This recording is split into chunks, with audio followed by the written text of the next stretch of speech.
Hello, my dear friends. Welcome back to the lecture series of Judicial Examination. I am Dr. Wasim I Khan, Assistant Professor, Shri Shivaji Law College, Parbhani, Maharashtra, India. So, in today's lecture, we will discuss Section 32 of Indian Evidence Act. We will discuss all the subsections of Section 32.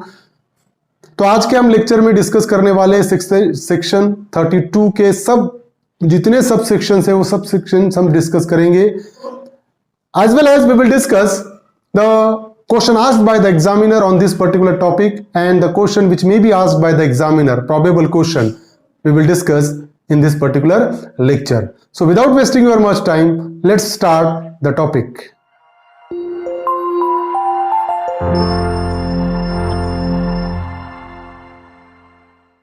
Section 32, clause 2 to 8. In the previous lecture, we have discussed clause 1, that is a dying declaration. Now we will discuss 2 to 8 of section 32, clause 2 to 8. So section 32, subclause 2 deals with any transaction which is made in a particular course of business. अगर कोई transaction particular course of business में किया गया हो और वो person जिसने वो जो स्टेटमेंट दिया है वो स्टेटमेंट देने वाला पर्सन अगर उसकी डेथ हो गई है या वो पर्सन मिल नहीं रहा है या वो person out of court reach है या सब्जेक्ट टू फॉर एग्जांपल ज्यादा एक्सपेंसेस लगेगा उसको बुलाने, उस सिचुएशन में क्या होगा, और is made in a course of business when the statement was made by such person in the ordinary course of business. अगर वो person ordinary course of business में कोई स्टेटमेंट करता है तो क्या होगा, that particular statement becomes relevant. For example, the question is as to the date of A's birth. As to the date of A's birth, कि A की birth की डेट क्या है, क्वेश्चन वो है.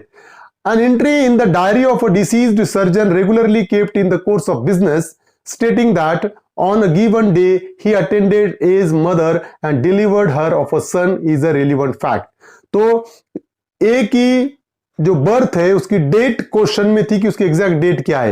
An entry in the diary of a deceased surgeon, वो जो surgeon है उसकी डेथ हो गई और वो जो डायरी मेंटेन करता था उस डायरी में फॉर एग्जांपल आज कितनी डिलीवरी हुई उसके हिसाब से डायरी में एंट्री करता था. वो डायरी की एंट्री जो सर्जन की डेथ हो गई है वो डायरी की entry regularly kept in the course of business. वो कैसा करता था, उसके कोर्स ऑफ बिजनेस का वो पार्ट था. वो डेली कितने पेशेंट आए, कितने डिलीवर्ड हुए, बॉयज या गर्ल्स, उस हिसाब से वो डायरी मेंटेन करता था, एंट्री लेता था वो डायरी में. तो stating that on a given day he attended A's mother and delivered her of a son is a relevant fact. वो जो सर्जन की डायरी जिसकी डेथ हो गई है वो डायरी में मेंशन करा हुआ था कि ये डेट में उस एक ही माँ आई थी वहां पर और एक लड़का उसने जन्मा था और वो एंट्री उस डायरी में थी और वो सर्जन की डेथ हो गई वाली है. That entry becomes relevant. Why? Because that entry was made in a course of business. Regular course of business में वो एंट्री की गई थी. That's why that entry becomes relevant. अगर वो सर्जन जिंदा होता तो सर्जन खुद आके गवाही देता. यहां पर सर्जन की डेथ हो गई थी इसलिए सब क्लॉज 2 ये बोलता कि whatever the entry made in the course of business that become relevant even if the person dies. जो एंट्री किया वो पर्सन की डेथ भी हो गई तो भी सब क्लॉज 2 में वो एंट्री रिलीवेंट हो जाएगी. अब सब क्लॉज 3 और against interest of maker when the statement is against the pecuniary or proprietary interest of the person making it. ऐसा पर्सन जिसकी डेथ हो गई, ऐसा पर्सन जो आउट ऑफ रीच है, ऐसा पर्सन जो कोर्ट में नहीं आ सकता है, फिजिकली चैलेंज है, उसने अगर कोई स्टेटमेंट दिया हुआ है और वो स्टेटमेंट उसके इंटरेस्ट के अगेंस्ट में जा रहा है, against the interest of maker. When the statement is against the pecuniary or proprietary interest of the person making it, or when, if true, it would expose him or would have exposed him to a criminal prosecution or to suit for damages. तो ऐसा statement के और when if true, वो statement अगर true होता तो उस पर क्रिमिनल चार्जेस लग सकते थे और उसके अगेंस्ट में डैमेजेस का सूट फाइल हो सकता था. ऐसा स्टेटमेंट सब क्लॉज 3 में रिलीवेंट हो जाएगा. तो एग्जांपल है इसका, the question is whether rent was paid to A for certain land.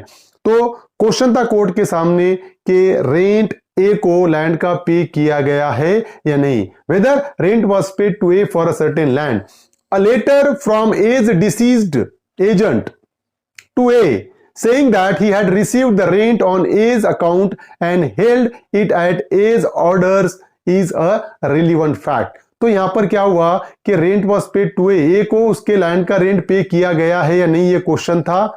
अब क्या हुआ कि जो एजेंट था ए का, उसके तरफ से ए को लेटर आया और वो लेटर में ऐसा कहा गया था कि उसने ए के तरफ से रेंट उसे मिल गया और उसने बुक ऑफ अकाउंट में उसकी एंट्री ले ली है। So held it at age order is a relevant fact. तो यहां पर ए के ऑर्डर के हिसाब से उसने एंट्री भी ले ली है, ये जो था, तो ये जो स्टेटमेंट है that statement becomes relevant. Agent की तो डेथ हो गई, लेकिन एजेंट ने ए को कहा कि a letter from A's deceased agent to A, के डिसीज्ड एजेंट तो ए का था, वो ए को लेटर उसने दिया, उसमें ये कहा कि जो रेंट था वो रेंट ए के अकाउंट में आ गया है ए के ऑर्डर से, तो वो रिलीवेंट हो जाएगा।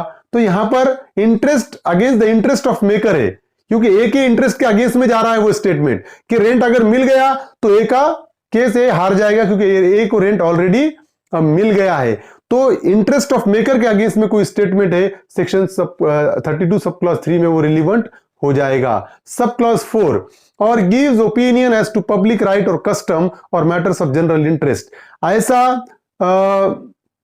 और gives opinion as to public right और कस्टम, ऐसा पर्सन जिसकी डेथ हो गई जो आ नहीं सकता, उस पर्सन का जो ओपिनियन है किससे related, as to public right और कस्टम, पब्लिक राइट और कस्टम से रिलेटेड, और मैटर्स ऑफ जनरल इंटरेस्ट या जनरल इंटरेस्ट के मैटर से related, that also becomes relevant.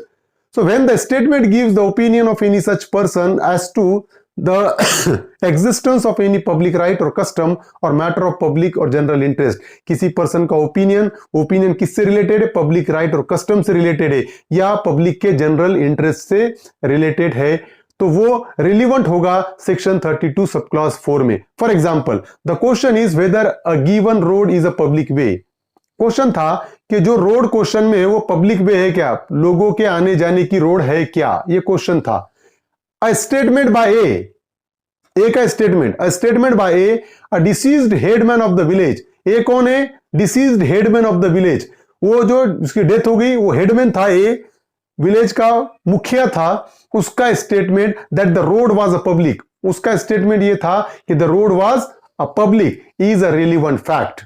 समझ रहे हो कि उसका स्टेटमेंट जो दिया हुआ था उसने कि रोड वाज पब्लिक, मुखिया ने स्टेटमेंट दिया था रोड वाज पब्लिक और उसकी डेथ हो गई, अब उसको तो लेकर नहीं आ सकते, लेकिन उसने दिया हुआ स्टेटमेंट सब क्लॉज 4 में रिलीवेंट हो जाएगा। Why, because that statement is relating to a right of public, वो पब्लिक के राइट से रिलेटेड था, तो सब क्लॉज 4 में वो रिलीवेंट हो जाएगा। Now sub clause 5 or relates to existence of relationship.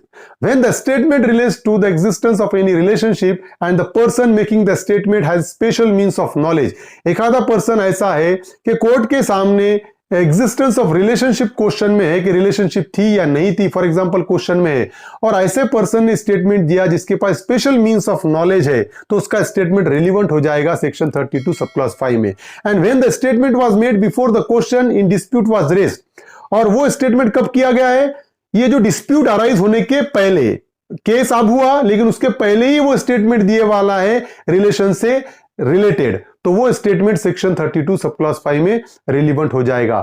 For example, the question is whether A who is dead was the father of B. Question था कि ए जिसकी डेथ हो गई है वो बी का फादर था या नहीं, that was the question before the court of law. A statement by A that B was his son is a relevant fact। जो ए का स्टेटमेंट अभी क्या है, कोर्ट के सामने क्वेश्चन है कि जो ए की डेथ हो गई वो बी का फादर था या नहीं था। अब यहां पर ए का ही स्टेटमेंट है कि बी उसका सन है, दैट बिकम्स रिलीवेंट। मरने के पहले ए ने ही स्टेटमेंट किया था कि बी उसका सन है, that statement becomes relevant even after the death of A के डेथ के बाद भी वो स्टेटमेंट रिलीवेंट हो जाएगा, क्योंकि उसके पास स्पेशल मीन्स ऑफ नॉलेज था, उसको पता था कि बी उसका ही लड़का है। So that becomes relevant under section 32 sub clause 5। Now sub clause 6, और इज मेड इन विल और deed relating to family affairs. तो अगर ऐसा स्टेटमेंट, जो पर्सन की डेथ हो गई उसने स्टेटमेंट किया हुआ है, किससे रिलेटेड, रिलेटिंग टू विल और deed relating to family affairs. एक आधे विल से कि ये विल एग्जिस्टेंस में थी या ये डीड एग्जिस्टेंस में थी, फैमिली अफेयर्स से रिलेटेड अगर कोई स्टेटमेंट देता है, कोई पर्सन, फैमिली का ही पर्सन कहता है कि हाँ ये विल थी और विल में इस चीज का नाम था और बाद में उसकी डेथ हो गई, तो वो उसका स्टेटमेंट सेक्शन 32 सब क्लॉज 6 में रिलीवेंट हो जाएगा। सब क्लॉज 7, और is document relating to transaction mentioned in section 13 clause A when the statement is contained in any deed, will or other document which relates to any such transaction as is mentioned in section 13 clause A। जो section 13 clause A में जो statement है, हमने already discuss किया है relevancy of fact में, वो statement से related भी अगर कोई statement रहता है, that also becomes relevant under section 32 sub clause 7। Now the last sub clause is sub clause 8, or is made by several persons and expresses feelings relevant to matter in question। So when the statement relates to the existence of any relationship and the person making the statement had तो ये जो particular part था,